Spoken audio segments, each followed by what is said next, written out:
السلام علیکم ورحمۃ اللہ وبرکاتہ۔ ساتویں تراویح۔ آج کی تراویح 8ویں پارے کے نصف سے 9ویں پارے کے ثلث تک کی تلاوت پر مشتمل ہے۔ سورہ اعراف کے مجموعہ اجزاء پر نظر ڈالنے سے معلوم ہوتا ہے کہ زیادہ تر مضامین اس صورت میں معاد یعنی آخرت و نبوت کے متعلق ہیں، جیسا کہ ارشاد باری ہے: اعوذ باللہ من الشیطان الرجیم، اتبعوا ما انزل الیکم من ربکم ولا تتبعوا من دونہ اولیاء، یعنی اپنے رب کو چھوڑ کر دوسرے کے پیچھے نہ لگو، قرآن ہی کی پیروی کرو۔ اسی طرح فَلَنَسْأَلَنَّ الَّذِينَ أُرْسِلَ إِلَيْهِمْ وَلَنَسْأَلَنَّ الْمُرْسَلِينَ، یعنی معاد آخرت کی تخلیق ہے کہ قیامت میں ان لوگوں سے بعض پرس ضرور ہوگی جن کی طرف پیغمبر بھیجے گئے ہیں، اور پیغمبروں سے بھی پوچھا جائے گا کہ انہوں نے فرض کہاں تک انجام دیا اور لوگوں کی طرف سے انہیں کیا جواب ملا۔ بلا شبہ لوگوں کو روز قیامت میں میزان کے مرحلے سے ضرور گزرنا ہوگا۔ اس سورہ شریف کے دوسرے اور تیسرے رکوع میں بتایا گیا ہے کہ امور حقہ یعنی رسالت و معاد کی تکذیب و انکار سرکشی ہے، اور سرکشی شیطان کا کام ہے۔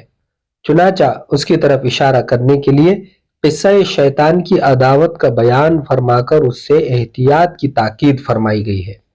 ارشاد باری ہے: وَلَقَدْ مَكَّنَّاكُمْ فِي الْأَرْضِ، اے لوگو تمہیں زمین میں اختیار دے کر بسایا، تمہاری پیدائش کے بعد تمہارے آگے فرشتوں سے سجدہ کرا کر تم کو عزت بخشی اور تم کو نعمتوں سے مالا مال کیا، مگر تم لوگ کم ہی شکر گزار ہوتے ہو۔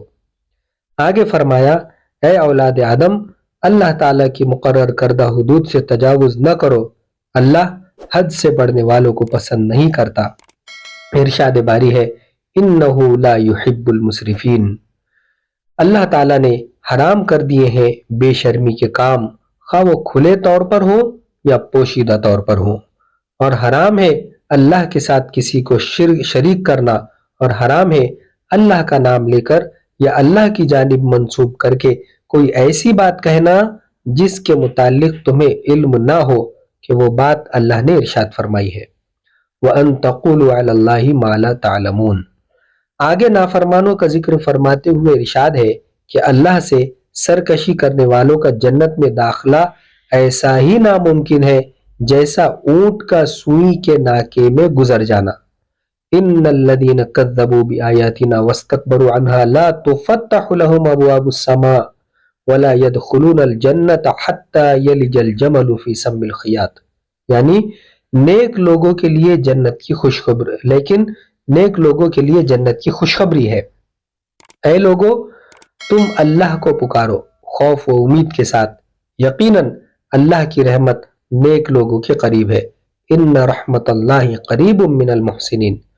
اس کے بعد اللہ نے متعدد پیغمبروں اور ان کی امتوں کے حالات و واقعات کا ذکر فرمایا، اور لوگوں کی سرکشی اور بدعمالیوں کی وجہ سے ان پر اللہ کی طرف سے مختلف عذاب نازل ہوئے، ان کا بھی ذکر فرمایا، تاکہ لوگ نصیحت و عبرت حاصل کریں اور دعوت رسالت کو قبول کر کے ہدایت پائیں۔ متعدد عبرت آموز واقعات سنانے کے بعد اللہ تعالی حضور صلی اللہ علیہ وسلم سے فرماتے ہیں: وَإِذْ أَخَذَ رَبُّكَ مِنْ بَنِي آدَمَ مِنْ ظُهُورِهِمْ وَذُرِّيَّتَهُمْ وَأَشْهَدَهُمْ عَلَىٰ أَنفُسِهِمْ أَلَسْتُ بِرَبِّكُمْ قَالُوا بَلَىٰ شَهِدْنَا، کہ اے نبی لوگوں کو یاد دلا دو کہ ہم نے روز الست تمام انسانی روحوں کو جمع کر کے ان سے پوچھا تھا کیا میں تمہارا رب نہیں ہوں؟ تو سب نے ایک ہی جواب دیا تھا کہ بے شک تو ہی ہمارا رب ہے، ہم اس پر گواہی دیتے ہیں۔ اللہ تعالیٰ فرماتا ہے: کیا لوگ اب اس معاہدے کو بھول گئے جو شرک میں مبتلا ہو گئے؟ آگے ارشاد ہے کہ نفس پرستی کی وجہ سے لوگوں کی حالت اس کتے جیسی ہو جاتی ہے جس کی زبان لالچ کی وجہ سے باہر کو لٹکی رہتی ہے۔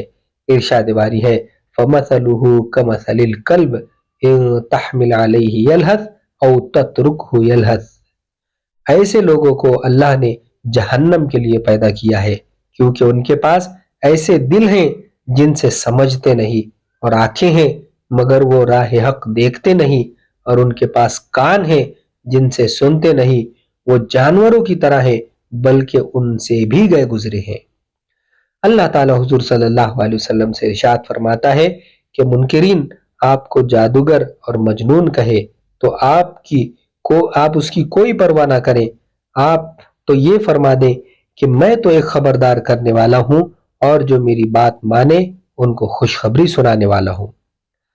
آخر میں حضور صلی اللہ علیہ وسلم کو تبلیغ کی یہ حکمت خصوصیت کے ساتھ بتائی گئی ہے کہ مخالفین کی زیادتیوں کا مقابلہ صبر و ضبط سے کرے تاکہ اشتعال کی وجہ سے کوئی ایسا واقعہ نہ ہو جائے جس سے تبلیغ کے کام میں رکاوٹ پیدا ہو۔ اللہ تعالیٰ حضور صلی اللہ علیہ وسلم سے ارشاد فرماتے ہیں کہ آپ نرمی اور درگزر کا طریقہ اختیار فرمائیں اور جاہلوں سے نہ الجھیں۔ اے نبی، آپ اپنے رب کو صبح شام یاد کرتے رہیں، رو رو کر اور خوف کے ساتھ، دل ہی دل میں اور بآواز بلند بھی۔ اللہ تعالیٰ سے دعا ہے کہ اللہ تعالیٰ حضور صلی اللہ علیہ وسلم کی رسالت کو مکمل طور پر قولاً و عملاً تسلیم کرنے کی توفیق نصیب فرمائے، آخرت کا یقین عطا فرمائے اور اپنے سے گڑ گڑا کر مانگنے والا بنائے۔ اللہ تعالیٰ ہم سب کو عمل کی توفیق عطا فرمائے۔ یہ جو تفسیر آپ حضرات کے سامنے سنائی گئی ہے، اس تفسیر کو خود بھی پڑھیں، خود بھی سنیں اور دوسرے لوگوں تک بھی اس تفسیر کو پہنچائیں۔ جزاکم اللہ خیرا و احسن الجزا، والسلام علیکم ورحمۃ اللہ۔